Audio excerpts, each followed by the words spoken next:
یوں دین کی تمکین کا سامان کیا ہے، ہر خوف کے بعد امن ہمیں اس نے دیا ہے، ہم صاحب ایمان ہیں، ہم صاحب کردار، ہم لوگ خلافت کے وفادار وفادار۔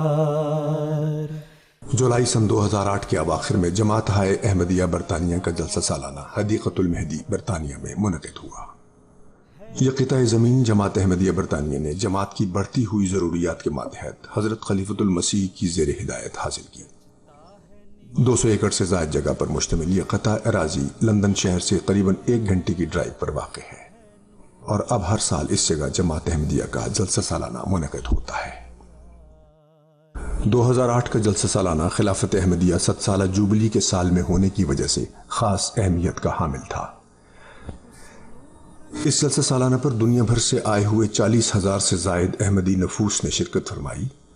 جلسہ سالانہ میں برطانیہ کے ممبر پارلیمنٹ، یورپین پارلیمنٹس کے ممبرز اور مختلف افریقن اور یورپین ممالک سے آئے ہوئے نمائندگان اور سماجی اور سیاسی شخصیات نے شرکت کی۔ اس جلسے پر حضرت امیر المومنین خلیفۃ المسیح الخامس اید اللہ تعالی بنصر العزیز نے 3 دن خطاب فرمائے۔ خواتین سے علیحدہ خطاب فرمایا۔ ان خطبات میں حضور نے خلافت، اس کی اہمیت اور اس کے نتیجے میں ظاہر ہونے والے خدا کے افضال و انعامات کا تذکرہ فرمایا۔ خلافت جوبلی سال ہونے کی وجہ سے 2008 کو یہ اعزاز حاصل ہوا کہ یورپ کے مختلف ممالک میں خلافت جوبلی جلسے منعقد ہوئے۔ حضرت خلیفۃ المسیح الخامس اید اللہ تعالی خلافت احمدیہ 7 سالہ جوبلی کے پروگراموں میں شرکت کے لیے اگست سن 2008 میں جرمنی تشریف لائے، جہاں جماعت احمدیہ جرمنی کے خلافت احمدیہ 7 سالہ جوبلی جلسہ سالانہ میں شرکت فرمائی۔ اس میں حضور نے خصوصیت سے جماعت احمدیہ جرمنی کو خلافت کے ساتھ وابستگی کے حوالے سے نصائح فرمائے۔ خلافت خامسہ میں خدا تعالیٰ کے فضل سے جماعت کو یہ سعادت بھی نصیب ہوئی کہ فرانس میں پہلی مرتبہ جماعت احمدیہ مسجد کی تعمیر کرے۔ مسجد کا نام مسجد مبارک رکھا گیا۔ خلافت احمدیہ 7 سالہ جوبلی کے پروگراموں کے سلسلے میں حضرت خلیفۃ المسیح الخامس اید اللہ تعالی نے ماہ اکتوبر سن 2008 میں فرانس میں ورود فرمایا۔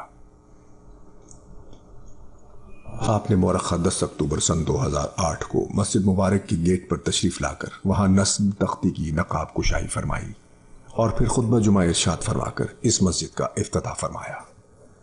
آپ نے افتتاحی خطاب میں فرمایا، الحمدللہ اللہ تعالیٰ نے جماعت احمدیہ فرانس کو بھی پہلی مسجد بنانے کی توفیق عطا فرمائی۔ اللہ کرے کہ یہ مسجد مزید مسجدوں کے لیے ایک مضبوط بنیاد ثابت ہو، ملکی قوانین بھی راہ میں حائل نہ ہوں اور احباب جماعت کے اندر بھی مساجد کی تعمیر کے لیے قربانیوں کا شوق مزید بڑھے۔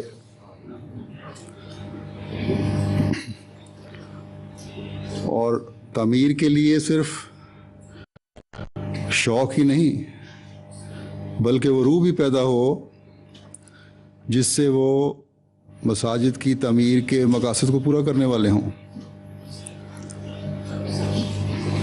اس مسجد کی تعمیر نے یقیناً افراد جماعت کو یہ سبق دیا ہوگا کہ اگر ارادہ پختہ ہو اور لگن سچی ہو تو وقت آنے پر خدا تعالیٰ اپنے فضل سے تمام روکیں دور فرما دیتا ہے۔ اسی شام مسجد مبارک فرانس کے افتتاح کے حوالے سے ایک عشائیے کا اہتمام کیا گیا۔ اس عشائیے میں علاقے کے میئر کے علاوہ بہت سے معززین نے شرکت فرمائی۔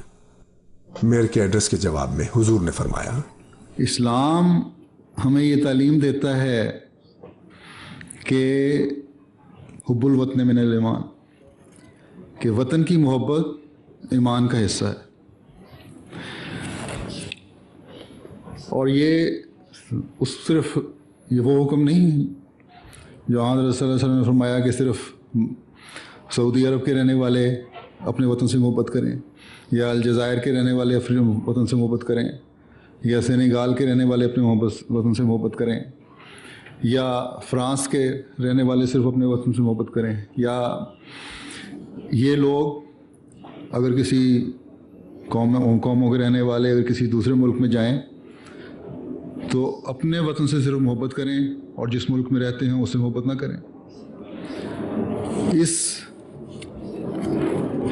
حکم کا مطلب یہ ہے کہ جو مسلمان جس ملک میں رہ رہا ہے، جس ملک کا وہ شہری ہے، قطع نظر اس کے کہ اس کی اوریجن کیا ہے، وہ پاکستانی ہے یا افریقن ہے یا انڈونیشین ہے یا گیمبین ہے یا سینیگالین ہے یا موراکن ہے یا الجیرین ہے، اگر وہ فرانس میں آ کے آباد ہوا ہے تو وہ فرانس کا شہری ہے، جبکہ اس نے یہاں سے شہری حقوق بھی حاصل کر لیے، وہ یہاں اس کے سے حکومت سے مالی فائدہ بھی اٹھا رہا ہے، وہ یہاں کام بھی کر رہا ہے۔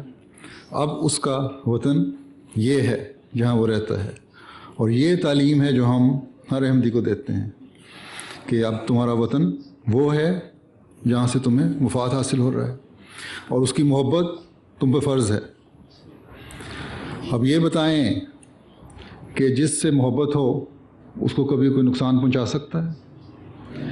اس لیے یہ تو تصور ہی غلط ہے کہ ایک احمدی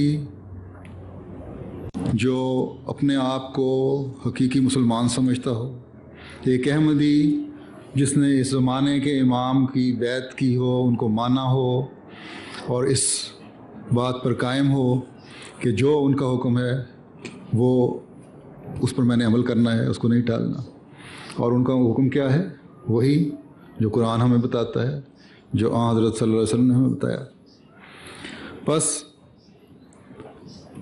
ایک تو یہ غلط فہمی اگر کسی کے ذہن میں ہو وہ دور ہو جانی چاہیے کہ کوئی احمدی فرانس میں رہنے والا، کوئی احمدی جرمنی میں رہنے والا، یا کوئی احمدی انگلستان میں رہنے والا یا کسی بھی ملک میں رہنے والا، وہ جس مرضی ملک سے تعلق رکھنے والا ہو، جب وہ اس ملک کا شہری بن گیا، اس ملک کی نئے ملک کی شہریت اختیار کر لی، تو اس کا وطن ہے اور اس سے محبت کرنا اس کا فرض ہے۔ ہم لوگ خلافت کے وفادار